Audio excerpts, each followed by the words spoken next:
지난 총선에 대한 감시에 대한 이야기를 네. 일단 개괄적으로 좀 해주세요. 네. 제가 원래 사는 곳이 경기도 의왕인데 집중 20개가 있었잖아요. 그 가까이에 동안을이 있었어요. 심재철 나오는데 그래서 제가 그쪽으로 달려갔죠. 그래서 거기 갔더니 10명도 안 되시는 분들이 모여 있는데 첫날부터 아주 진짜 선관위원들이 선관위가 랑 싸우는 일의 연속이었던 것 같아요. 오는 것부터 못 들어가게 하고 감시 못하게 하고 그랬는데 아무튼 짱돌처럼 제가 저 같은 사람이 몇 명 있어가지고 못 찍게 하는 것도 찍으면서 계속 이렇게 버텼거든요. 문 앞에서. 그랬더니 나중에는 이제 찍을 수 있게 해주고 배려를 조금씩 하기 시작하더라고요. 그래서 아무튼 제일 힘들었던 건 4월 달이 밤이 되게 추웠어요. 근데 길거리에서 밤을 샜어야 돼가지고 다른 곳은 보니까 텐트 칠 공간도 있었는데 저희는 사거리였어요. 그래가지고 한 곳에서 그냥 서가지고 밤을 새우고 아침을 맞고 뭐 이런 식으로 했었던 게 너무 좀 힘들었던 것 같아요. 그러니까 신기했던 게 이런 이야기를 아시는 분은 다 아는 이야기인데 총선 전에 여론조사는 새누리당 압승이었고요. 희한하게도 물론 민심이 이렇게 밑바닥에 그 여론조사에 나타나지 않는 게 있었다고 치더라도 뭔가 감시 세력들이 존재함으로써 뭔가 저들이 도둑질을 좀 덜 하지 않았을까 하는 우리끼리의 믿음이 분명히 있는 거예요. 저희가 가니까 그 선관위원들이 이렇게 와서 도장을 찍고 가잖아요. 근데 눈치를 보기 시작하는 거예요. 그래서 쟤네들 왜 눈치 보지? 라는 생각에 의해서 그냥 문을 못 닫겠어요. 자기네들끼리 뭘 하려고 하는 것 같아서 문을 못 닫고 우리 보고 싶다. 니네 뭐 하는지. 그랬더니 아무튼 뭐 사인하는 거 보여주고 그날 아마 도둑질은 못했을 것 같았어요. 그냥 그래서 저희가 그냥 바로 집어넣고 봉인하는 거 사진으로 찍어버리고 이런 식으로 했더니 되게 불쾌해하면서 갔어요. 자기네들이 다 하는데 니네 왜 여기 와서 이러느냐는 식으로. 근데 이제 솔직히 말하면 제가 정당으로 들어간 게 아니기 때문에 그 정당에서 나온 사람들이 무엇을 하고 어디다 도장을 찍는지 우리가 솔직히 알 수가 없잖아요. 그리고 그 사람들을 믿을 수도 없어가지고 그 사람들도 감시했었던 것 같아요. 선관위원이라고 당에서 보낸 분들이라고 하더라고요. 뭐 민주당에서도 보내고 새누리당에서도 보내고 정의당에서도 보냈다 그러는데 제가 볼 때는 그 사람들 너무 요식적으로 하는 것 같았어요. 이 투표함을 지키는 게 얼마나 중요한 일인지 그분들 아예 모르는 것 같았고 그냥 도장 찍어주고 악수하고 자기들끼리 사이 되게 좋은 그런 모습만 보이는 것 같아서 그때 저 사람들도 감시 대상이어야 되는구나라고 느꼈었거든요. 그 아니나 다를까 개표정에 갔더니 그 사람들이 선관위원석에 딱 앉아 있는데 정말 하는 일이 없더라고요. 그냥 뭐 요식적으로 새는 척하고 그래서 제가 사실은 개표 참관인은 나경원을 제가 되게 싫어해요. 그래서 나경원이 있는 동작을로 갔어요. 그래서 그때 봤는데 그분들을 하는 걸 보니까 선관위원이란 분들을 정당에서 이런 식으로 위원을 주면 안 되겠다라는 생각도 많이 들었었거든요. 제대로 일을 하지 않으세요. 그 이야기는요. 우리 방송으로도 굉장히 많이 했던 얘기예요. 네, 저 진짜 속상했어요. 근데 딱 한 분만 되게 저희들이 마음에 위안을 받게 해주셨어요. 제가 정확하게 하고 있습니다라고 정중하게 말씀도 해주시고 그분을 믿고 저희가 그분이 또 마지막 라인에 계셨었거든요. 그래서 동작을 해서 그분을 믿고 저희가 선관위 그분들을 그분이 하는 걸 보면서 좀 위안을 받고 돌아왔던 것 믿지 같아요. 마시지 그러셨어요. 근데 너무 믿었기 때문에 지금 나경원 씨 당선됐죠. 근데 제가 이렇게 개표를 보면서 이게 우리나라의 선거 시스템이 얼마나 허점이 많은 거를 많이 알았거든요. 거소투표도 그렇고 그런 개표 결과를 보면서 정말 이런 건 없어져야 되지 않을까라는 생각도 들었고 이번에 저희가 시민의 눈 감시 활동을 할 때 거소투표랑 부재자 투표 같은 것도 꼭 감시를 해야 되겠구나라고 느꼈었던 것 같아요. 네, 이렇게 어렵게 해가지고 저희가 투표함을 지켰는데요. 투표 참관인도 하고 그랬는데 전체적으로 저희가 선거 특별감시구역을 20군데를 지정해서 운영을 했었고요. 50개 지역을 집중감시구역으로 선정을 했고요. 그중에 2개 암행반에 운영을 해서 그 현장에서 문제점이 있으면 현장에서 즉시 고발 조치를 하고 당일 즉시 고발을 한 건이 2건이 있었어요. 사실은 암행반이나 전체적으로 건수가 저희가 적발 건수가 174건 정도 됩니다. 굉장히 많은데 실질적으로 고발 건은 한 서너 건 정도로 이렇게 지배하게 되고 있고 어쨌든 연 인원이 약 한 5,000에서 7,000명 정도로 동원됐던 총선에서 굉장히 열심히 했었죠. 아직도 개표만큼은 정말 공정하고 깨끗하게 할 거야라는 믿음을 버리세요. 무슨 사건이 나서 선관위 물어보면 뭐라고 그러는지 아십니까? 선관위를 못 믿으면 어떡하냐 그래요. 나는 저놈을 도둑놈을 의심하고 있는데 나를 믿어달라고 이야기하는 그런 경우잖아요. 제가 늘상 주장하는 말이 하나 있습니다. 독재의 역사는요. 선거 부정의 역사예요. 민심을 얻지를 못하니까 온갖 방법의 부정을 동원해서 정권을 연장시키는 거거든요. 그러다가 나중에 결정력이 들통나가지고 쫓겨나는 게 이승만 같은 그런 부류인 거고 가장 믿지 말아야 될 대상이 공명정대하게 해도 그 사람들 의심해야 되는 게 저는 선관위라고 보는 거거든요. 왜냐면은 사람이 하는 일이기 때문에 그래요. 선관위에 들어갔더니 모두가 다 로봇가 뭔가를 한다면 오히려 우리는 걱정 안 합니다만 사람이 하는 일이기 때문에 부정선거라고 하는 종류가 하나만 있는 게 아니라 하다못해 작은 지방선거를 하는데 자기랑 친분이 있는 출마 예상자에게 사전선거 운동부터 눈 감아줄 수 있는 것이 시스템인 거라서 작은 것들이 단계별로 계속 부정선거가 이루어지고 있다. 증거가 있지 않습니까? 박정희도 부정선거가 꽤 큰 규모의 부정선거가 있었고요. 네. 이승만도 그랬었고 그런 것이 있기 때문에 공명정대가 한다고 한들 믿으면 안 되는 곳이 바로 그 많은 사람이 모여있는 선관위라는 조직이다. 저는 그렇게 말씀드리고 싶어요. 지난 총선에서 어쨌든 이제 고소고발건도 있었고 오늘 또 고소도 했고 그래서 지역의 사례를 짧게 좀 들어보죠. 그럴까요? 네. 저 송병우입니다. 저는 그때 아까도 말씀드렸지만 저는 원래 성동 지역 사람인데 성북 지역이 기동민 후보가 성북을로 나왔었는데 그때 당시에 막판까지도 사전 여론조사에서 이게 박빙인 지역이었어요. 그래가지고 집중적으로 봐야 된다는 지역으로 선정이 돼서 집이 마침 가깝다 보니까 제가 여기 가게 됐어요. 또 그런 것도 있는데 제 동생이 또 저 동생을 시켜가지고 동생이 성동구 지역은 또 감시를 했어요. 그래서 제가 마음을 놓고 성북에 가가지고 그걸 하게 됐는데 개표 참관을 하게 됐는데 저희도 다른 지역에서도 이런 건 사실 많았어요. 참관인들 막 갑자기 기죽인다든가 뭐 소리 지른다든가 검열을 대충 한다든가 단상 위로 못 올라오게 한다든가 그런 거가 그거 자체도 문제인데 그게 지역마다 좀 많이 다르기는 한데 있었던 지역에는 굉장히 많은 빈도로 있었던 걸로 보여요. 그런데 저는 이제 거기 가서 책상을 배치한 거가 그 사람들이 참관을 못하게 하는 곳이 단상 부분인데 단상 보고서 PC 부분이 조금 이제 뭔가 좀 이상한 느낌이 받아가지고 그거를 이제 망원으로 촬영을 했어요. 근데 그 망원도 제가 그 사전투표 참관을 갔었어요. 그래서 사전투표 참관을 이틀 동안 하는 동안에 받은 수당이 있잖아요.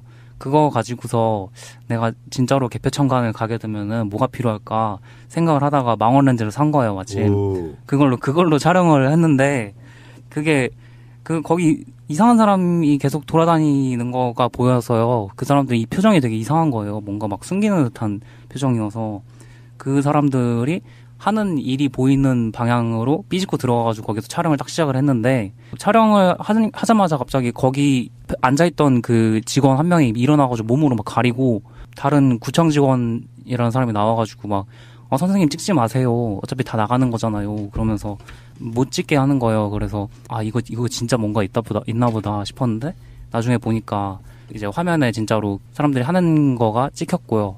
그게 이제 노트북을 그 안에서 어떤 작업을 하고 있는 거가 화면 내용까지가 이제 찍혔어요. 그래서 그게 굉장히 특이한 거라서 갑자기 여기저기 불려다니면서 얘기를 하고 있어요. 그게 지금 이를테면 제가 아까 말했던 일종의 특종인데 네. 나는 지금도 이해가 안 되는 게요. 그게 외부에게 미리 알려주는 용도의 뭐 보고용일 것이다 이렇게 추정을 한 거잖아요. 실제로 어떤 용도로 쓰인지는 모르잖아요. 그렇죠. 근데 인가되지 않은 PC가 들어와 있는 거잖아요. 네. 이거는 우리가 세월호 사건 바라보는 거랑 좀 비슷해요. 저 사람들이 어떤 그런 보안 의식도 없고 의도는 없는데 뭔가 실수로 들어왔다라고 바라보는 것은 정말 순진한 시각인 거고 분명히 그것은 부정을 위해 쓰였을 개연성이 훨씬 높은 거잖아요. 그 규정을 인가된 PC만 들어와 있다는 규정을 선관위가 모를 리가 없잖아요. 그렇죠. 그 막 집어넣고 찍으려고 하니까 가리고 뭔가 숨기려고 했다고 하면 어마어마한 뭔가가 있었을 거라고 추정을 해볼 수 있는 거잖아요. 그렇죠. 그거가 이제 정확하게 말씀을 드리면 법적으로는 전자화되어 있는 과정들은 무조건 그거에 대해서 홍보를 하게 돼 있어요. 근데 그 부분에 대해서 전산으로 그거를 보고한다는 거는 홍보가 돼 있는데 그 보고한다고 하는 거는 보고용 PC가 있다고 얘기를 그렇죠. 하지 거기에 보고용 노트북 있다는 홍보는 어디에도 일단 없고요. 보고용 PC라는 거가 다른 지역 같은 경우에는 참관을 허용한 다른 지역 같은 경우에는 보고용 PC가 4대가 있다거나 이런 식으로 똑같은 기기들만 사용하게 돼 있어요. 그런데 거기에는 PC뿐만 아니라 노트북이 있었다는 거가 일단은 명확하게 비인가된 기기가 일단 맞고 그거가 제가 화면을 찍었을 때 공문서 작성에 주로 쓰는 한글 프로그램 있잖아요. 그게 떠 있더라고요. 그런데 어떤 공문서를 거기서 발송을 했으면은 거기에 최소한 뭐 틀이라도 짜져 있어야지 거기다가 숫자를 입력하고 보낼 거 아니에요. 그런데 한글이 떠 있긴 한데 아예 그냥 빈 문서가 떠 있더라고요.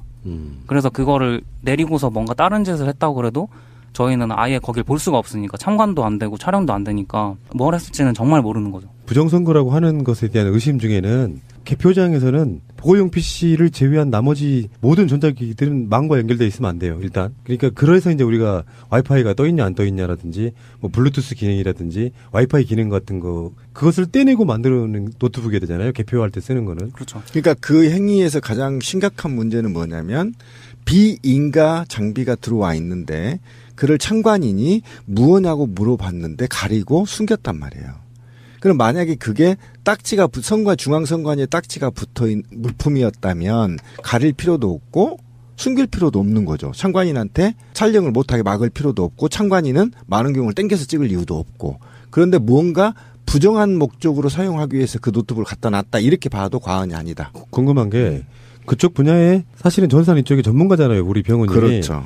내가 물어보고 싶은 게 있었어요. 그걸 보고. 인가된 PC가 있고 그리고 망에 연결시키지 말아야 되는 이야기는 해킹 위험이 있고 그래서 투표 결과를 조작해버릴 수가 있잖아요. 이거 농담이 아니라 우리가 제보받아서 방송으로 나갔던 적이 있던 내용이에요. 지방선거 때. 지방선거 때 개표를 하러 가는 그 봉사자분들이 있거든요. 직접 쏟아가지고 이렇게 분류하시는 분들. 그 시민들 일부를 받아서 부산 시장 선거 때 투입돼서 그 개표장에 갔던 분의 이야기예요. 그분의 이야기 중에 충격적이었던 거는 첫 번째. 내가 쏟은 투표함에 1년 번호 붙어 있는 거. 그것이 무대기로 나왔어요. 안 뜯어진 투표용지가 몇십 장이 나온 거예요. 그게 첫 번째였고 인증샷도 지금도 제가 보여드릴 수 있고요. 두 번째는 이분이 부정선거가 있다는 이야기를 듣고 가서 본 분이기 때문에 새벽에 한 2-3시쯤 됐을 때 남들은 막 자거나 졸거나 딴짓하고 있을 때 유심하게 표수 올라가는 걸 봤다는 거예요. 근데 갑자기 지금 현재 구속돼야 되는 서병수 시장 있죠. 그 사람 표가 갑자기 500표가 한꺼번에 튀더라. 그 이야기를 직접 목격담을 해준 적이 있었거든요. 그게 어마어마한 건데 병원님께 질문은 뭐냐면은 그런 식으로 비인가된 PC가 들어와서 할 수 있는 일이 그런 방식으로 수치를 조작할 수 있는 어떤 그것도 충분히 가능한 거죠. 개표 숫자를 갖고 그 숫자를 수기로 써야 되는 거잖아요. 사실은 수개표를 해가지고. 그래서 그게 결론적으로 말해서 위원장의 허가를 넣고 결정된 숫자가 나면 보고용 PC를 입력하는 거잖아요. 그 과정에 외부 송출이 될 때 거기 들어온 노트북으로 그 수치를 왜곡시킬 수 있는 방법이 있을 수 있죠. 네, 여러 가지 조건이 좀 필요하긴 한데 네. 충분히 가능한 얘기고요. 네. 그게 특히 그런 기계를 믿어라라는 그런 교육을 받으신 건지 그런 믿음을 다들 가지고 계셔요. 거기 직원분들이. 그래서 어차피 기계가 정확하게 하니까 당신들은 빨리빨리 해도 된다라는 분위기로 흘러가요. 계속 그렇게 얘기도 실제로 빨리 하라고 얘기를 하고. 그래서 그런 분위기상에서는 더더욱 기계 자체가 어떤 외부의 수정에 의해서 잘못된 결과를 만들었을 때 그거가 사람이 이렇게 그걸 발견해내줘야 되는데 그거를 사실 이렇게 못하게 하는 그런 분위기가 돼버리는 거라서 말씀하신 그런 문제점이 더 크게 작용을 할 수가 있어요. 그 신비님 스타일대로 말하면 저는 선관위 직원들을 짱돌로 조사버리고 싶은 게 그게 뭐가 있냐면 실제로 선관위 직원들은 팟캐스트라든지 등등에서 하는 개표 부정 이야기를 전혀 모르나 봐요. 그러니까 자기들 스스로는 대단한 자부심이 있어. 나는 그들이 부정선거를 한다고 생각하진 않아요. 그러니까 우리들은 이런 게 있어요. 지금 시민의 눈에 활동 중에 사전 투표함 이거 감시하는 것도 있잖아요. 그렇죠. 근데 예전에 왜 4개 지역 보궐선거 국회의원 선거 했던 적이 있어요. 거기에 동영상으로 사전 투표함을 찍게끔 돼 있는 그 동영상을 나중에 내놔봐 하니까 사실상 야당이 유리한 광주 서구를 빼놓고 나머지는 전부 다 없었어요. 삭제했죠. 그러니까 이해할 수 없는 행동들이 너무나 많아요. 도저히 이것은 내놓을 수 없다고 해서 내놓을 수 없는 것들이라고 하는 영상들 계속 우리가 넘어가서 그런 거지. 만약에 사전투표함이 보관돼 있었던 며칠이 있다고 칩시다. 그러면 그 며칠짜리 24시간 돌아가는 풀로 돌아가는 영상이 있을 때잖아요. 그중에 일부만 내놔요. 그걸 이해할 수 있어요? 국민 세금으로 그 짓거리 하면서? 그러면 안 되죠. 그런데 우리 애청자분들한테 좀 용어 정리를 좀 해야 될 것 같아요. 그러니까 선거법은 절차법이에요. 결과법이 아닙니다. 절차법이어서 절차에 법이 정한 절차를 위반하면 부정선거예요. 그러니까 부정선거하면 사람들이 다 이 생각만 해. 해킹해가지고 숫자 조작하거나 심사집계표를 조작해서 특정 후보가 유리하게 하거나 또는 호주머니에 여러 장의 투표용지를 갖고 가서 한 번에 수십 장을 찍어버리거나 뭐 이런 것 또는 투표함을 열어서 이송 중에 넣어버리거나 그다음에 개표 관련해서 그 홈표 같은 것들을 특정 후보한테 미분류표를 특정 후보한테 몰아주거나 이거는 엄청난 범죄고요. 우리가 말하는 부정선거는 국정원이 개입되거나 사이버 사령관이 개입되거나 예를 들면 보훈처가 특정 후보에게 유일하게 홍보물을 만들어 배포하거나 이게 통틀어서 부정선거예요. 왜 그러냐면 사람들이 인식을 잘 못하는데 이게 절차법이기 때문에 그래요. 그러니까 PC가 하나가 잘못 들어오면 절차법 위반이고 부정선거예요. 그 지역은. 그럼 그 PC가 왜 들어왔고 목적이 뭐였는지를 참관인한테 설명해야 할 의무가 있고 참관인은 그걸 반드시 물어봐야 할 의무가 있죠. 그다음에 이게 문제가 발생했다고 생각했을 때 바로 정당 관계자들 불러들여서 이 문제를 해결 후에 이후에 개표에 들어가야 된다는 겁니다. 이게 절차법 때문에 그렇습니다. 그리고 미국에서 한국에서 그 김어준 총수가 이 해킹의 문제를 제기하니까 레노버 PC를 내놓고 해킹 시도를 했는데 불가능했죠. 한국 해킹이. 그런데 애국에서는 어떻게 테스트를 했냐면요. 이 바이오스 정보를 해커한테 주고 시작했어요. 이게 차이가 있어요. 굉장히 이게 잘못된 게 전문가들이 무슨 말인지 알 거예요. 바이오스 정보하고 백도어의 정보를 주고 해킹해봐 이렇게 됐어요. 그게 뭐냐면 이게 어디에서 미국에서는 테스트를 했냐면 선거 사무실의 밖에서 했어. 창문 밖에서. 그런데 해킹이 뚫어버렸거든. 그래서 미국에서는 폐기된 겁니다. 근데 한국에서는 어떻게 했냐면 아까 병호님 얘기했지만 이 백도어의 정보와 PC의 바이오스 정보를 주지 않고 해킹해봐. 그러니까 아무도 못하는 거예요. 그게 무슨 얘기냐면 내부에 도움자가 있으면 해킹한다는 의미입니다. 바로 그거예요. 네, 바로 그겁니다. 그 차이가 있었기 때문에 지금 이 문제를 계속 지속적으로 제기하고 있다는 거죠. 그런 식으로 이렇게 어떤 특정인에 의해서 잠깐 그게 들통났을 뿐이지 지금 전 투표구가 총 몇 개나 되는 거죠, 정확하게? 14,700곳이고요. 네, 개표는 약 250개 정도 네. 됩니다. 그 정도에서 얼마나 많은 일들이 일어났을까 싶으면 좀 끔찍하지 않습니까? 자, 그러면 그 외에 그때 당시에 시민의 눈 하셨던 분들 이야기를 조금만 더 들어볼게요. 얼마나 개고생하셨는지 한번 들어볼게요. 노원의 개고생이 이제 나옵니다. 네, 저는 현장에서 직접 봤던 것들, 경악할 만한 그런 일들. 그러니까 일반 시민들은 모르는 일, 제가 현장에서 직접 경험했던 이야기들을 새날 애청자분들과 이 방송을 듣는 시민들께 알려드리고 싶어요. 얼마나 놀라운 사실들이 있는지. 우리가 상상하지 못한 그런 선거 개표 시스템이더라고요. 그러니까 무슨 시스템이라고 할 수 없을 만큼 허술하기 짝이 없어요. 누군가 작정을 한다고 하면 얼마든지 부정의 여지는 개입될 만한 요소가 곳곳에 산재하고 있었어요.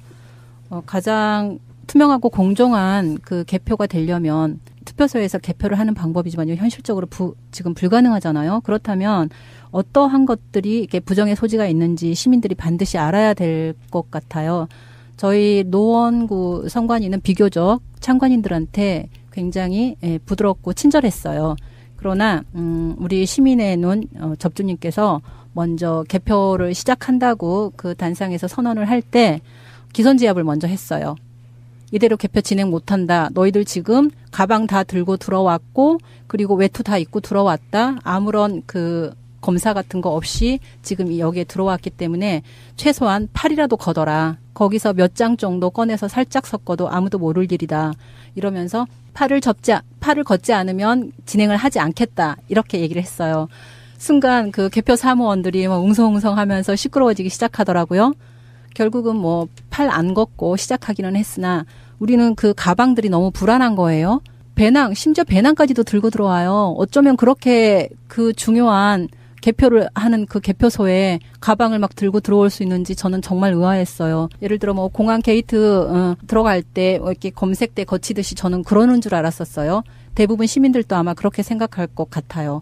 근데 그 이야기는 아까 말한 그 지방선거 때 그 네. 증언으로 들었는데 심각하더라고요. 네. 그러니까 거기 그 개표 이제 도움을 주시려고 오시는 분들 있잖아요. 개표 사무원들이요. 사무원들 이분들이 주로는 이제 기존에 있던 뭐 교육 공무원이나 공무원들 이런 분들 그러니까 그런 분들이 예전에는 많았다가 최근에 시민 참여를 허용을 해가지고 시민들도 굉장히 많이 들어오시는데 실제로 가방, 옷 어떤 것도 없이 바로 옆에 내려놓고 시작한다면서요. 네, 그냥 그 이름표 하나 딱 걸면은요, 아무 때나 들어오고 나갈 수가 있어요. 심지어 투표함을 쏟아놓고 한 2-3개쯤 이렇게 분류를 해요. 그러다가, 자, 우리 한 10분 쉬었다 하자. 뭐 이러면서요, 나가요, 우르르. 화장실 들어가서 뭐 갔다 오고, 커피 마시고 오고, 물 마시고 오고, 다시 또. 그대로 둔 상태로? 네. 그리고 다시 들어와서 우르르 들어와서 또 투표함 쏟아서 그거 하고 앉아있고 그래요. 그러니까 이것부터 바꿔야 되는 거 아니야? 나도 전에 그때 그 이야기를 듣고요. 이거 바꿔야 된다고 생각했던 게 완전히 무슨 제복을 주던가 완전히 믿을 수 있게 해줘야지. 이거는 표를 골라놓은 거 그냥 바꿔치기도 모르잖아요. 그걸 갖고 들어와서 만약에 누가 찍고 한다 그러면. 그것도 문제이지만 그 개표 사무원들이요. 전혀 교육이 안 되고 들어온 것 같은 느낌을 받았던 게 뭐냐면 지난번에 비례대표 같은 경우는 정당이 거의 한 13-14개쯤 됐던 걸로 기억을 해요. 이만큼 길어요. 그런데 이 사람들이 주로 보는 거는 앞에서 5-6개 칸만 주로는 보더라고요. 그러면서 예를 들어 1번에 번호가 도장이 찍혀 있잖아요. 그러면 이거는 당연히 그냥 1번으로 분류를 해버려요. 그런데 저 밑에다 하나 또 찍어놔요. 무효표잖아요. 그런데 이게 정상표에 합산이 돼요. 문제는 또 뭐냐면 개표 분류기가 거의 5분, 10분마다 한 번씩 오작동을 일으켜요. 그리고서 정상표도 미분류로 막 가버리고요. 그리고 그런 무효표가요. 정상표로 합산이 돼요. 본인도 직접 보셨어요? 네. 그 문제에 대해서는 우리 3년 전부터 엄청나게 이야기를 많이 했는데 있을 수 없는 오류예요, 사실은. 있을 수 없는 오류가요. 비일비재해요. 그거 100장씩 묶어서 카운트하잖아요. 그런데 그 100장 넘기는 중에서도 2-3번씩이 보여요. 얼마나 심각해요? 네. 무효표가 정상표로 합산된다는 게 그게 전국적으로 생각해 보세요. 제가 보는 그 기계 한 대에서만도 그게 한번 100장 묶음이 돌아갈 때마다 그게 몇 건씩이 보이는데. 근데 그때 그 현장에 참관하시면서 항의하셨어요? 당연히 했죠. 이 개표 분류기 돌릴 수 없다고. 이렇게 오작동 많이 일으키는 거 차라리 당신들이 손으로 분류를 해라. 손으로 그리고 세라. 막 이러면서 항의를 하기는 했으나 저희들 참관인 지위라는 게 정말로 보잘것없어서요. 저희들이 그 컴플레인 하는 게 전혀 받아들여지지 않았어요. 그러니까 그 얘기 좀 해야 되는데 과거에는 부장판사 중심으로 일사불란하게 자기들이 주도적으로 해왔단 말이에요. 근데 시민의 눈이 대한민국 최초로 실제 참관을 하면서 문제를 조목조목 체크리스트가 있었거든요. 지적을 하니까 적응이 안 되는 겁니다. 그러니까 때로는 고소도 시민이나 주권자한테 고소도 하고 자기 주 업무를 하는데 아까 병우님이 얘기했지만 촬영하는 거 법으로 허용되어 있어요. 촬영이 불법이라고 거짓말을 치는 거예요. 가짜 공문을 들이대면서 이러면서 주권자인 참관인의 지위를 완전히 박탈해버리는 또는 선관위원들이 전혀 참관인에 대한 주권에 대한 교육이 안 돼 있는 거예요. 그러니까 와서 귀찮게 하는 거니까 나쁜 사람들. 그건 아닌 것 같은데. 그렇게 했었다는 거예요. 신비님은 지금 너무 짱돌스럽지 않게 해석하고 있는 거고 그들은 뭔가 숨기려고 하는 뭔가 있어서 그런 거지 그들이 법을 몰라서 그건 아니라고 저는 보고요. 그러니까 그냥 불편한 정도가 아니라 예전에 생각지도 못한 변수가 하나 생긴 거죠. 그렇죠. 근데 무슨 그렇게 얌전하게 평가하세요. 짱돌로 조사버리세요 그냥.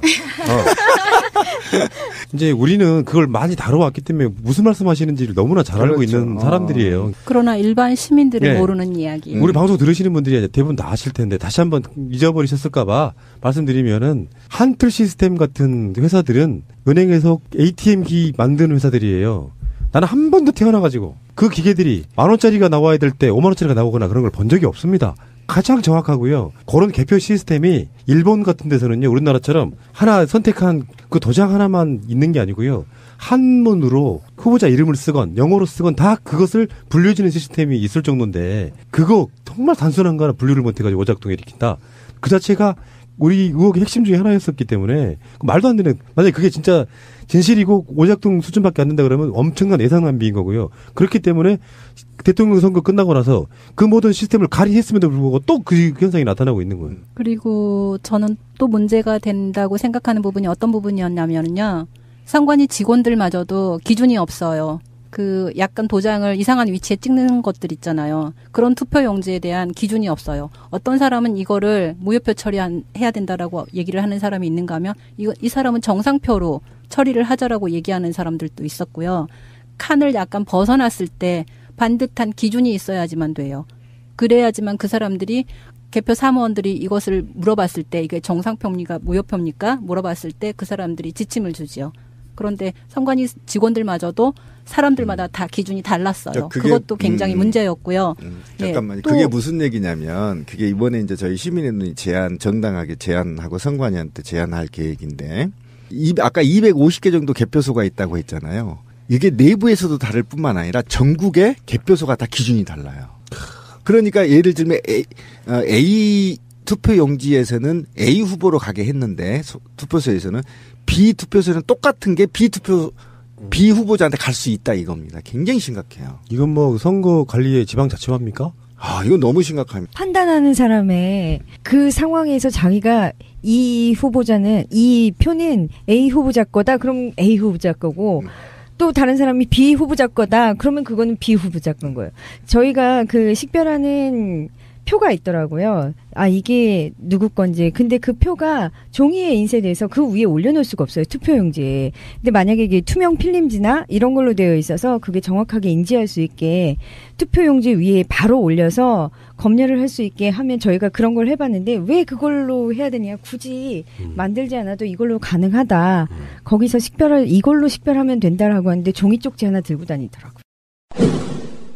개표 시스템은 선진국들도 투표소에서 개표하는 게 원칙인 경우가 많고 그러니까 개수기라고 하는 돈 세는 기계 같은 그 숫자 세는 기계들을 쓰기는 합니다. 근데 그게 원칙적으로 다 손으로 사람이 골라낸 다음에 나중에 맞는지 확인하는 정도로만 쓰는 게 정상적으로 그게 맞거든요.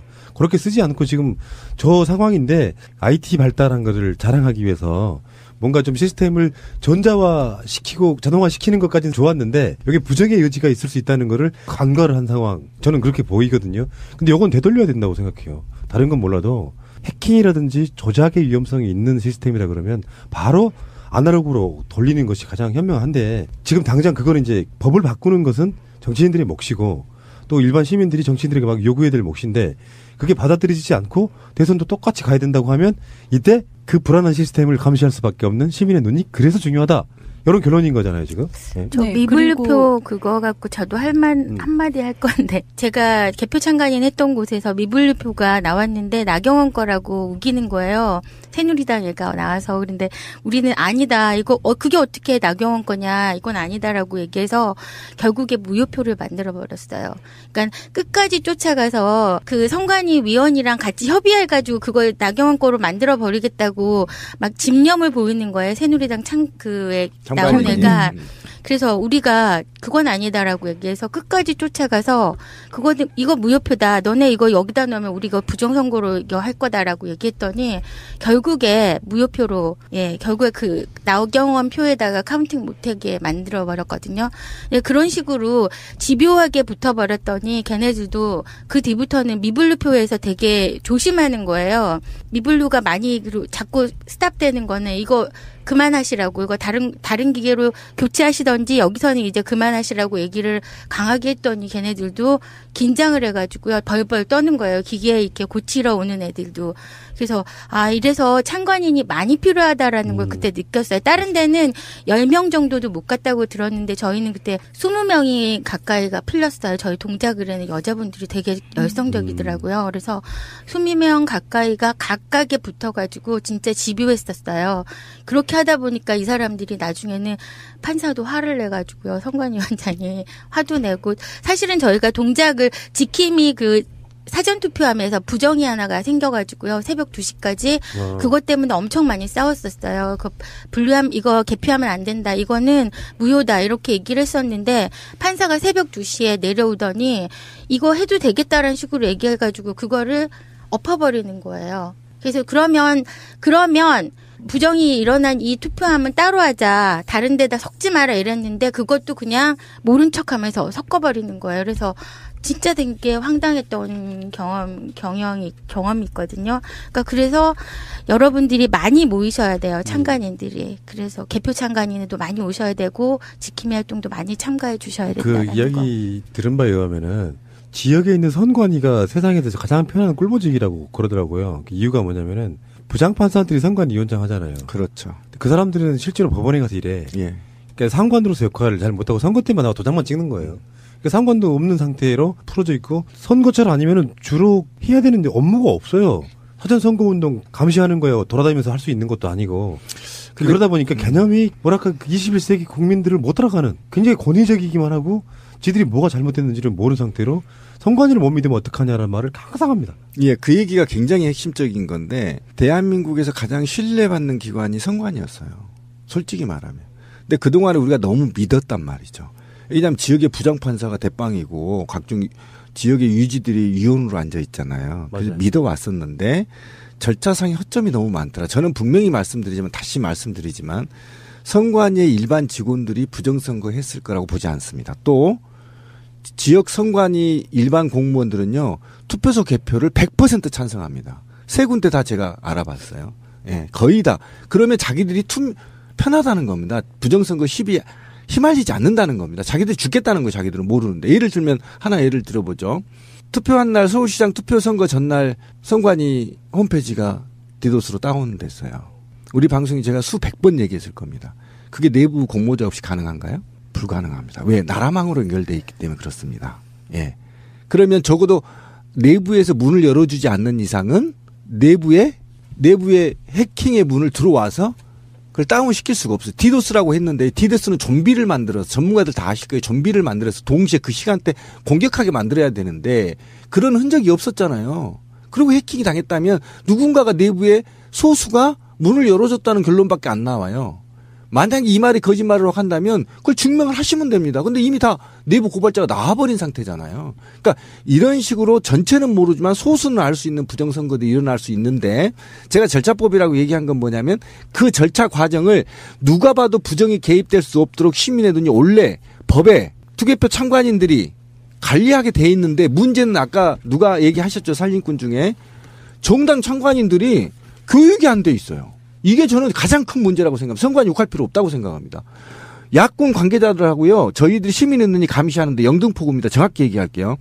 표가 그 라벨이 뜯겨져 나왔는데 그거를 문제 싸우고 있는데 야당 참관인들이 새누리당 참관인들하고 휘덕거리고 놀고 있어요.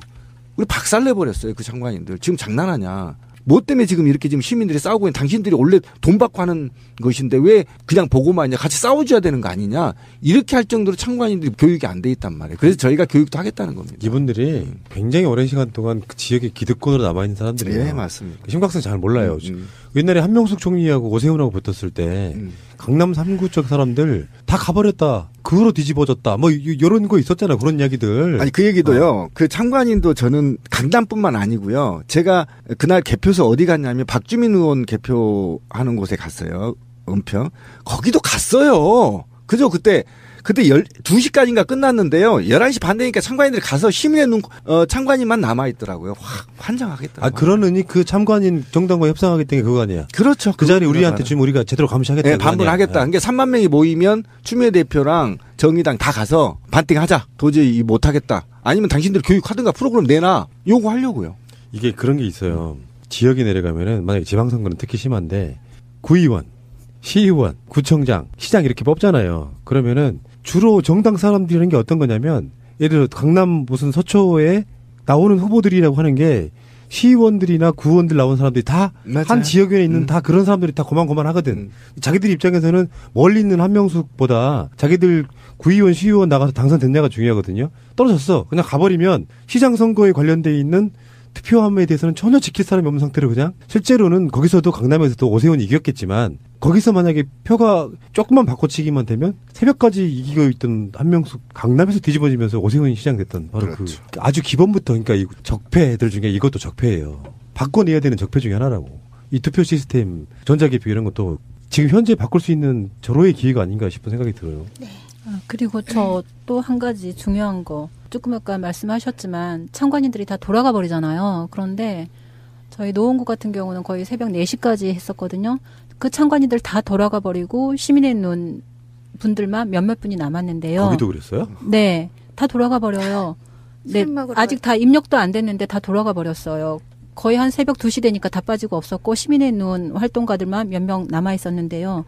거기서 문제가 시작된 게 뭐였냐면은 총 투표자 수와 그리고 개표하고 나서 총 집계 그 결과값이 안 맞아요. 플러스 1, 마이너스 1 뭐 이런 것들이 생기는 거예요. 그래서 그 부분을 다시 다 풀어서 카운트하고 막 이런 일이 생겼거든요. 그래서 그 참관인들도 분명히 정확히 교육을 받아서 끝까지 남아서 그런 것들을 제대로 확인할 수 있도록 교육이 이루어져야지 되고요. 그리고 나중에 그 입력부 있잖아요. 마지막 결과. 그렇죠. 예. 거기까지 최종적으로 남아서 한 사람들은 시민의 눈 활동가들 뿐이었었어요. 아, 심각했네. 지금까지 20대 총선의 대승이 뭔가 감이 오는데. 네. 근데 그러니까 그것뿐만 아니라 저희들은 제가 눈물이 좀 글썽거리려고 하는데 그냥 주부들이었어요. 주부들이 아이들을 데리고 나와서요. 아이고. 조를 짜서 노원 같은 경우는 다 직장인이잖아요. 그러니까 주부들이 낮에 지키고 밤에는 직장인이 와서 지키는데 사람이 없으니까 자기 애인을 데리고 와서 차 안에도 앉혀놓고 지는 가서 2시간 자고 오고 또 애인 가서 자고 이렇게까지 감시를 하는 걸 보고 아 정말 예. 눈시울 따갑더라고. 50개 정도 투표 감시했다 그랬죠. 그렇죠. 새누리당이 국회의원 선거 때 예상되는 퍼센테이지 숫자가 180석이었는데 거기서 50석을 빼니까 약 계산 130석 정도 나오거든요. 그 정도 얻었어요, 새누리당이. 이렇게 생각하시면 뭔가 사명감이 그렇죠. 드럽게 생기죠. 자, 그러면 한없이 이야기는 할 수는 없는 거고 지금 현재 시민의 눈에 7만 명? 네, 7만 명이 7만 명이 필요한데 현상적으로는 아직 최소입니다. 네, 현상적으로는 지금 1만 명도 아직 가입 안 한 상태예요. 네, 지금 7천 명 정도 네. 들어오고 있죠. 10분의 1 됐네. 네. 지금 대통령 선거가 지금 현재 예상으로는 3월 9일쯤에 탄핵이 인용이 된다고 하면 5월 9일, 그러니까 정확히, 날짜는 정확하지 않아요. 나중에 이제 정치권에서 그걸 결정을 해야 돼요. 그 5월 9일 전이냐, 후냐에 따라서 2개월 안에 선거가 되면 5월 달 초에 대통령 선거가 있는데 그때까지 계속 모아야 되는 거잖아요. 그래서 전 디데이 80, 네. 오늘이 80일 남았어요. 그렇군요. 저희 계산 방식으로. 그때까지 최소한 7만 명 모으겠다. 일단 네. 가장 중요한 건 3만 명이 돌파가 중요해요. 네. 28일까지 3만 명이 돌파해야 제가 정당들하고 와서 협상을 할 거 아니에요. 우리 살림꾼 데리고 와서. 그러니까 그 3만 명이 일단 1차 목표입니다. 7만 생각하지 마십시오. 3만 갖고도 충분합니다. 예를 들면 저는 이제 만약에 7만 명이 안 된다 그러면 집중 또 감시구역으로 선정할 수밖에 없는 게 뭐냐면 이번에 총선에서 하고 나서 또 느낀 게 뭐냐면요.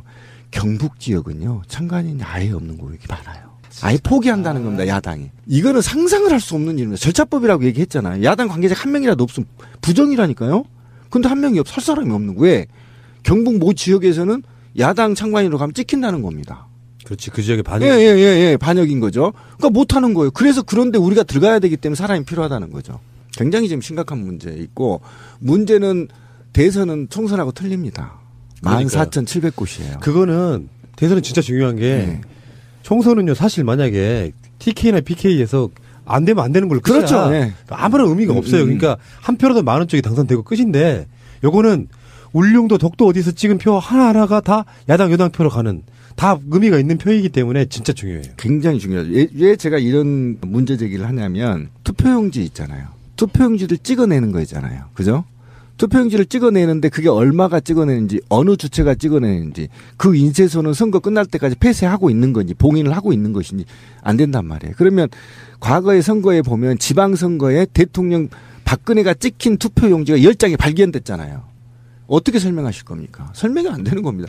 누군가가 14,700곳에서 5장만 넣어도 10장만 넣어도 14만 7천 표예요. 그럼 이 표가 B한테 가야 됐으니까 A한테 왔기 때문에 34만 표입니다. 이게 장난 아닙니다, 지금. 자, 개표 부정 이야기를 하면 투표지가 떨어진다고 말하시는 분들이 있어요. 그래서 지금도 저에게 굉장히 많은 분들이 왜 18대 대통령 선거 때 개표 부정 관련한 이야기를 요즘에 덜 하느냐라고 이야기하시는 분도 있습니다. 근데 현실적으로 그 당시 개표 부정이 있었던 거를 밝혀내는 건 우리는 할 몫을 다 했어요. 새가 날아든다는. 이거 정치권이 해야 될 몫이라고 생각이 들고 그러면 그것 때문에 다음 선거를 안 할 것이냐. 그럴 수는 없잖아요. 그래서 이번 선거만이라도 최소한 누군가가 뽑히더라도 개표에 대한 부정이 개입됐다는 의혹은 없어져야 되는 거잖아요. 그러면 정치권에서 제도적으로 못 바꾸면 시민들이 자발적으로 감시하겠다는데 거기 힘을 쏟을 수밖에 없지. 앞으로 투표 선거 안 해. 그리고 우리는 앞으로 개표 부정이 밝혀질 때까지 투표 거부한다고 우리가 말하는 게 받아들여집니까?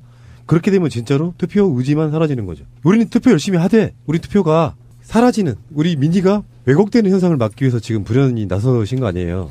여러분들께서 시민의 눈에 가입을 하기 위한 일단 조건 같은 거라든지 이런 걸 좀 홍보 좀 해주십시오. 일단 시민의 눈 미성년자를 가입할 수 없나요? 대한민국 국민이면 누구나 가입하실 수 있는데요. 일단 투표권을 가지고 계시면 새누리당도 좋습니다. 부정선거를 막고 공명선거를 하자는 마음만 있으면 누구나 다 가능하시고요. 그리고 지금 지방에서 계시는 분들이 너무 저조하세요, 회원들이. 그래서 지방 분들이 좀 많이 들어와 주셨으면 합니다. 6만 명 필요합니다. 최소 6만 명이고요. 3만 명이면 정당하고 협의 가능하니까 28일? 저희 28일까지죠. 28일까지 많은 분들 오셨으면 감사드리겠습니다. 근데 너무 애가 타실 건 없는 게 예를 들어서 야당이나 더불어민주당 같은데 후보만 정해줘도 굉장히 많은 분들이 들어오실 거예요. 이 현재 간을 보고 있는 거지. 그러니까 마음속으로 막 애타서 가실 필요는 없다고 생각이 들어요. 그리고 모든 홍보의 기본은 그렇습니다. 잘 안 되고 있어 도와주시면 절대 안 도와줘요. 지금 미어 터져가지고 10대리 남았다고 하세요. 그리고 진짜 사람들 많이 와요. 요즘 2명만 더 들어오시면 7만 명입니다. 예, 7만 명이죠. 그리고 저희가 이제 할 일이 참 상당히 많습니다. 지금 좀 설명을 드리면 일단 우리 선상투표도 감시를 해야 하고 거소투표도 감시를 해야 되고 사전투표도 5일 전에 하는 거 아시잖아요. 그런데 지금 가장 심각한 문제가 이 선상투표가 2012년에 처음 도입된 제도거든요. 그러니까 이게 정착이 안 돼 있어요. 그러니까 선상투표도 지금 참관인도 가지도 못하고 누가 어떻게 투표하는지 지켜보지도 못합니다. 그런데 이게 30만 표가 넘는다는 거 아닙니까? 그다음에 이제 거소투표 아시죠? 예를 들면 꽃동네나 음성 꽃동네나 못 움직이신 분들. 네, 못 움직이신 분들을 가는데 지금 저희가 한 군데 지적이 나왔던 게 뭐냐면 어떻게 투표를 하냐면요. 의식이 없는 환자분들을 이렇게 손에다가 볼펜을 쥐어주고 투표용지를 대고 동그라미를 친다는 겁니다. 이게 직인을 찍지 않아요. 그 사람 인자인가 비슷한 게 있는 거 찍은 게 아니고 그냥 연필로 동그라미 치면 그걸 인정을 해주는 겁니다. 거소투표는. 그러니까 이 투표가 시설주의 마음대로 A번, B번, C번을 C 후보를 찍어버릴 수 있다라는 거예요. 누구도 그걸 감시할 수가 없다는 겁니다. 이것도 지금 감시해야 되는 큰 문제인데 이게 몇십만 표가 또 있는 거예요. 그다음에 사전투표는 여러분 아시겠지만 최근에 사전투표율이 20%를 넘어갔어요. 그런데 이게 5일 동안 선관위에 방치되고 있습니다. 저희가 시민의 눈이 어쨌든 막 봉인하고 사인하고 24시간 촬영하고 막 이렇게 해서 그 20개 집중 특별감시구역은 지켰지만 올해는 250개를 동시에 이걸 지켜야 되는 게 있는 거잖아요. 적어도 250개 지역은 지켜야 되는 거잖아요. 봉인하고 같이 사인하고. 굉장히 지금 지난한 얘기고요. 그다음에 저희가 이제 이 과정을 우리가 시민의 눈이 그럼 다 할 수 있느냐. 3만 명 모이면 정당에 가서 부셔버리려고요. 우리가 원하는 요구사항을 정당이 하지 않으면 저는 거기에서 단식이라도 할 겁니다. 왜 그러냐면 예를 들면 이런 걸 하나 중에 아까 병우님이 얘기를 했는데요. PC 입력을 했죠. 그럼 PC 입력을 했으면 심사집계표가 오프해서 수동으로 쓰잖아요. 연필로. 그러면 이 PC 입력과 중앙선관위에 등록된 숫자와 마지막 심사집계표 표수와 크로스로 체크할 수 있는 시스템이 지금 없잖아요. 그런데 저희가 지금 요구하는 사항이 뭐냐면 이 심사 집계표를 정당 팩스로 넣으라는 겁니다. 후보자가 있는 정당에 다 넣으라는 거예요. 그러면 250장이 나올 거 아닙니까? 그럼 250장을 이후에 선관위 최종 PC에 입력된 자료와 비교를 해보면 얼마만큼 중간에 허수가 있는지가 나온단 말이에요. 그러면 안심하라. 이거 정당 니네가 요구해라. 이렇게 푸시할 거란 말입니다. 그러니까 지금은 일단 3만 명이 좀 모여주는 게 급선무입니다. 그래도 뭐 지금 모인 것만 해도 대단해요. 제가 봤을 때 시민들 어마어마하신 거예요. 어마어마한 겁니다. 7천 명이 적은 수가 아니에요. 7천 명이 정말 대단한 수입니다. 왜 그러냐면 그분은 직접 좀 뛰겠다고 가입하신 분이잖아요. 이 시민의 눈에 가입하려면 어떻게 해야 됩니까? 어떻게 가입해야 되는지는 거의 안 가르쳐 주시더라고. 우리만 할 수 있어. 자. 저희 시민의 일단 홈페이지가 있는데요. 홈페이지에서 가입을 하시면 일단 시민의 눈 홈페이지에 가입을 하시면 텔레그램 아이콘이 있어요. 그 텔레그램 아이콘을 누르면 자기가 속해 있는 해당 지역구 방으로 들어가게 되고요. 그 안에서 안내를 받으실 수 있고요. 또 다른 건 이제 저희 또 페이스북도 있고 트위터도 있거든요. 거기를 통해서 링크를 통해서 들어오셔도 되고요. 링크를 통해서 들어오시면 다시 전체방에서 안내를 받으셔서 눈에 회원에 가입을 하시면 또 서명을 하실 수 있고요. 서명을 하시게 되면 저희가 투표소 수개표라든가 아니면 선거법 개정에 관해서 서명 100만인 서명 받고 있으니까 거기에도 참여해 주시고 그리고 또 전체방에 들어오셔서 자기 지역구방이나 권역구방에 들어가셔서 저희 살림꾼들이 담당하시는 살림꾼들이 안내를 해주시는데요. 궁금해하시는 게 들어오신 분들이 그런 걸로 여쭤보시더라고요. 아니 들어왔는데 아무것도 안 하냐라고 하시는데 저희가 이제 실질적으로 지금은 부정선거에 대해서 경각심을 많이 가져야 될 때고요. 이제 저희가 중앙선관위에서 공식적으로 대선 날짜를 발표를 하게 되면 그때부터 본격적으로 저희가 교육이라든가 지킴이 조 편성이라든가 아니면 개표 참관인 활동에 대해서 교육을 할 겁니다. 아직 시간이 그러니까 시간이 정해지지 않았는데 왜 우리 모아놓고 이러고 있냐라고 얘기하시고 항의하시는 분들이 계시는데 지금 모아야죠 그게. 예, 지금 할 일이 모으는 그렇죠. 일이잖아. 근데 자기들은 모여 있는데 왜 우리 아무것도 안 시키냐라고 말씀을 하세요. 아니, 본인들이 낙서라도 하세요. 뭐 그렇게. 근데 저희도 각각 지역방에 되게 많아요. 관리해야 될 게. 그래서 저희가 이렇게 일일이 응대 못 해드리는 거 정말 죄송한데 저희도 직장인들이거든요, 다. 그래서 자원봉사. 조금 자봉이라는 거 저희 좀 양해해 주시고 좀 기다려 주시면 어떨까라고 생각하고 저희가 그래서 교육이라기보다는 부정선거에 관한 동영상들도 올려드리고 그거에 대한 소회 같은 것도 한 코멘트씩 드리니까 그런 거 보시고 좀 더 이렇게 어떻게 지켜야 될 것인가라는 거 본인들도 좀 생각해 주시면 저희가 교육자로 만드는 대로 여러분들에게 공개해드리고 어떻게 하면 되겠다라고 말씀드릴 테니까 좀만 더 시간 내주시고 기다려 주셨으면 하면 조금만 보충을 하면 지금 이미 243개 지자체 선거구별로 텔레그램 소통망이 만들어져 있고요. 그다음에 가입은 포털 사이트에서 그냥 시민의 눈치면 다 나옵니다. 들어가시면 먼저 100만인 서명을 하지 않으면 가입이 불가능하게 해놨습니다. 왜 그러냐면 일단 서명을 통해서 서명과 가입을 동시에 이루어지게 만들어놨기 때문에 좀 시간이 필요해요. 한 1분 정도 필요합니다. 신상도 다 넣어야 되고 그 이유는 이분들이 직접 실명으로 들어와야만 나중에 참관인으로 갈 때는 헌법적 요구 사항을 다 지워야 되기 때문에 그러는 겁니다. 그러니까 우리가 그 데이터를 쓰는 게 아니고요. 그다음에 그 가입을 하면 저희들이 안내를 합니다. 그러면 자기가 살고 있는 지역에 배정이 돼요. 그러면 거기 가면 많게는 몇백 명, 적게는 두세 명이 모여 있어요, 지금. 이미 기다리고 있습니다, 사람들이. 그래서 빨리 와라, 이렇게 기다리고 있어서 딱 한 100명 정도 지역구별로 차면 이제 행동 개시 들어가는. 그렇게 돼요. 어저께 그 텔레그램 본사에서 저한테 전화가 왔더라고요. 한 7,000명이 모여 있는데 별로 말도 없고 뭐 하는 조직이냐. 실제로 한국에서 그 정도 인원이 이렇게 막 유동적으로 움직일 수 있는 조직이 없어요. 네, 최대. 제가 보기에는 한국 텔레그램은 시민의 눈이 장악하고 있다. 저는 그렇게 봐요. 그리고 참고사항 하나 있어요. 포털에서 시민의 눈을 검색하시면은요, 앱이 떠요. 그런데 그 앱은 사용할 수 없어요. 지난 4.13 총선 때 사용했던 앱이거든요. 사람들이 그거 왜 자꾸 로딩만 되고 안 되느냐고 그러는데요. 시민의 눈을 검색하셔서 홈페이지로 바로 들어오시면 됩니다. 그 앱 쓰지 마세요. 자, 그리고 지금 아까 그 집행위원장님도 그런 얘기 하셨는데 참 이런 말하기 참 그런데 민주주의는 그냥 얻어지는 게 아니다. 불과 얼마 전에 그 촛불 집회 사회자분 박진님 나오셔가지고도 우리 힘들어 죽겠다. 좀 도와주세요 하는 게 좀 무난하더만요. 걸어가도 돈이 든다. 제가 시민의 눈이 초창기 때 시민의 날개 하면서 문성근 대표가 저 세간 날아든다 시발점으로 이렇게 홍보하시고 그랬어요. 지금쯤 제가 봤을 때 시간상으로 봤을 때 이게 이제 자금이 굉장히 자금난을 겪을 때가 됐다고 보고요. 많은 분들이 뭐 그것이 알고 싶다나 팟파이스 보시면서 삼성 현대가 붙어서 스폰서 하는 것도 아니고 어차피 시민 여러분들이 만들어 주시는 건데요. 후원 좀 해달라는 이야기는 또 어느 분이 좀 간곡하게 한번 해주시기 바랍니다. 저희가 총선 때 지방에 계신 분들도 그렇고 그 지역에서 십시일반으로 모금을 했어요. 조금씩 모으다 보니까 사실 부족한 점이 너무 많아서 명찰이나 배지 만드는 것도 너무 어렵고 지킴이 활동할 때 밤새 지키는데 뭐 따뜻한 음료수도 없이 그냥 집에서 어느 분은 뭐 도시락을 싸오시고 어느 분은 과일을 가져오시고 따뜻한 음료를 가져오셔서 그렇게 해서 했는데 그런 것도 물론 중요하지만 이번 총선에는 대선 때는 저희가 지방으로도 다니면서 교육을 할 예정이라서 그 활동비도 너무 없고요.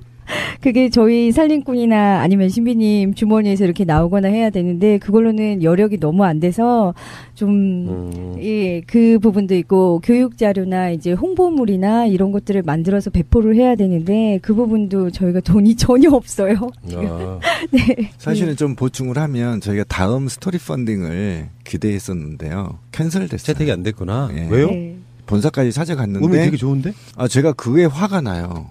왜 그러냐면 원인을 모르고 지금까지 가르쳐주지 않았어요. 단지 네. 피드백이 전혀 없어요. 귀하의 제안이 우리 회사와 뭐가 맞지 않아서 방향성이 방향성이 보이지 맞지 않는 않아서 손을 하는 것 같아요. 아마 그러면 그 다음에는 의문 제기하지 마시고요. 그건 약간 그쪽 기준 중에 정치적인 것은 배적한다 이게 있을 거예요. 아마 그래서 그런 거고.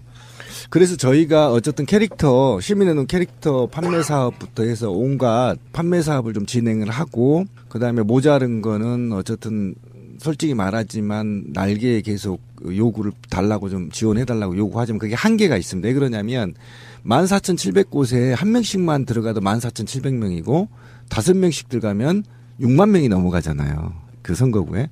그분들을 관리하는데 관리 인원만 거의 100명 정도가 필요해요. 밥 한 끼를 먹어도 60만 원이 나갑니다, 하루에. 네, 그런 게 좀 있고 그다음에 이제 노트북 장비 지원도 좀 받아요. 저희가 3개월만 빌려주시면 된다. 노트북 같은 경우도 안 쓴 거 있으면 또는 업체다 있으면 노트북이라도 좀 3개월 대선 끝날 때까지만 빌려주셔도 되고요. 장비 지원도 가능하고 그다음에 이제 폰 하신 분들은 저희가 이제 해킹 우려가 있어서 아이폰을 관리자 100명 정도는 아이폰으로 상시 소통을 하려고 하거든요. 그리고 아까 말했던 심사집계표를 250군데서 찍어서 우송을 하려면 이런 장비들이 좀 필요해요. 그래서 핸드폰 공기계 같은 것도 3개월만 저희가 쓰게 빌려주셔도 되고요. 노트북 들고 다니기 편한 거 가벼운 거 있으면 좀 보내주셔서 살림꾼들이 노트북 쓸 수 있어도 되고 그다음에 이제 돈 많으신 분들 네. 사무실 팍팍 좀 지원해 주십시오. 그러면은 만약에 지금 일시후원이라도 한다면 일시후원 말고 정기후원도 받을 수 있잖아요. 대선 끝날 때. 이 가입을 하면서 한 달에 10,000원씩 정기후원을 10,000원 이상 정기후원을 하게 돼 있습니다. 그거 해도 되고 나는 정기후원 답답해서 못해. 기업은행이고요. 계좌번호는 010-9629-2500. 이게 신비님 전화번호이기도 해요. 네. 이게 시민의 눈 대표 제안자 김상호. 예. 이것과 관련해서 문의가 있으면 이 번호로 하셔도 돼요. 전화하시면 받습니다. 다 안내해 드리니까요. 전화도 하시고 돈 생각나면 돈도 넣으시고. 장난 전화하시면 짱돌로 찍어버리시죠. 네, 바로 날아갑니다. 알겠습니다. 좋은 일 하시고요. 막연하게 촛불 100만을 바라보면 저 속에 누가 들어있을까? 그런 생각 해본 적 있거든요. 100만 개 촛불에 다 각자 사연이 있을 거고요. 그런데 세상은 그 안에 들어있는 그 많은 사람들이 자기 사연으로 돌아간다고 생각해요. 어떤 분은 분명히 얘기 나오신 분 중에 한 분은 나 지금 집에 가서 해야 될 일이 엄청 있는데 이 사명감 떨치지 못해가지고 또 오늘 또 인터뷰 나오고 말았네 하실 분도 있을 수도 있다고 생각이 들거든요. 근데 내 생활의 일부를 침해받으면서 손해를 보면서 움직이는 분들이 있기 때문에 지금까지 한국 민주주의가 이만큼 저는 왔다라고 생각이 들고요. 그런 분들의 노력에 의해서 이 시점까지 온 거예요. 저는 그렇게 보고 지금까지 아무것도 하지 않았던 사람들이 있었다면 박근혜 탄핵도 전 되지 않았을 거라고 봅니다. 민주 진보 사회가 열성적으로 활동하시는 분들은 그렇게 많지 않습니다. 대부분은 다 생업 팽개치고 하시거나 나머지 분들은 이제 큰 집회 있을 때나 나오시는 정도인데 시민의 눈에 개표 감시하는 것과 이렇게 십시일반 보내주시는 것은 그런 마음만 있는 시민들의 열렬한 노력으로 저는 만들어지는 거라고 생각이 들고요. 그래서 밤 늦게까지 이렇게 저녁도 안 드셨을 것 같아요. 시간상 인터뷰 시간상 애매모호한 나오셔서 감사드리고요. 한 가지만 홍보 드릴게요. 저희 살림꾼들이 매주 토요일마다 광화문에서 시민의 눈 회원가입 서명전을 하고 있는데요. 그때 많이 오셔서 회원가입 부탁드리겠습니다. 세종대왕상 밑으로 가면 되죠. 네네. 옆구리에 있어요. 오른쪽 옆구리. 거기 뭐 돌다 보면 있겠죠 어딘가에. 엄청 큰 것도 아닌데. 네. 운도 좋으면 문성근 대표 만나실 수 있고요. 네, 저도 볼 수 있고요. 기본적으로 신비님은 항상 계십니다. 네. 알겠습니다. 나와주셔서 감사드리고 대선 바로 직전에 한 번 더 뵙겠습니다. 감사합니다. 감사합니다.